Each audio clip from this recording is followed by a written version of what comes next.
বুধবার রাষ্ট্রীয় অতিথি ভবন যমুনায় প্রধান উপদেষ্টা ডক্টর মোহাম্মদ ইউনূসের সঙ্গে বৈঠকে বসবে বিএনপি।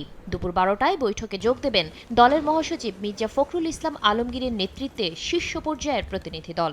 এবছর ডিসেম্বর থেকে আগামী বছরের জুনের মধ্যে নির্বাচন হবে। চলতি বছরের ডিসেম্বর থেকে আগামী জুনের মধ্যে জাতীয় সংসদ নির্বাচন অনুষ্ঠানের কথা বলে আসছেন প্রধান উপদেষ্টা এবং তার দফতর।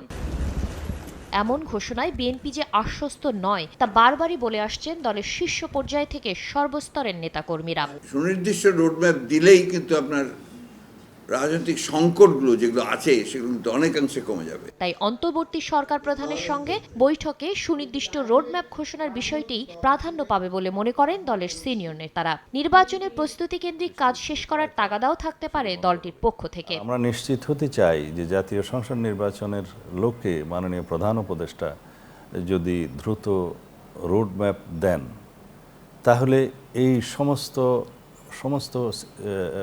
পরিস্থিতি একটা স্থিতিশীল অবস্থায় আসবে।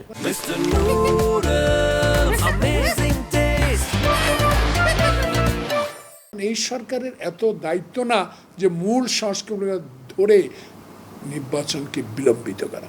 নির্বাচন বিলম্বিত মানে জনগণের সরকার বিলম্বিতে সরকার গঠন করা। অনির্বাচিত সরকারের ক্ষমতায় থাকার মেয়াদ নিয়ে নানা কথাবার্তা গণতন্ত্রের জন্য শুভ বার্তা নয় বলেও মন্তব্য করেন তারা।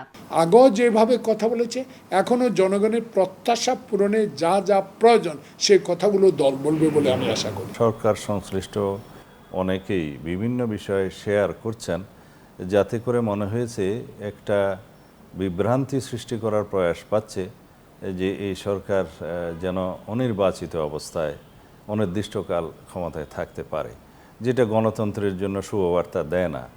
এছাড়া ১.৫ বছর আগে দলটির দেয়া ৩১ দফা বাস্তবায়নে জাতির কাছে বিএনপি প্রতিশ্রুতিবদ্ধ বলেও জানান নেতারা।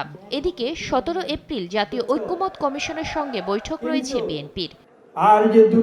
সাথীরা শারমিন, সময় সংবাদ, ঢাকা।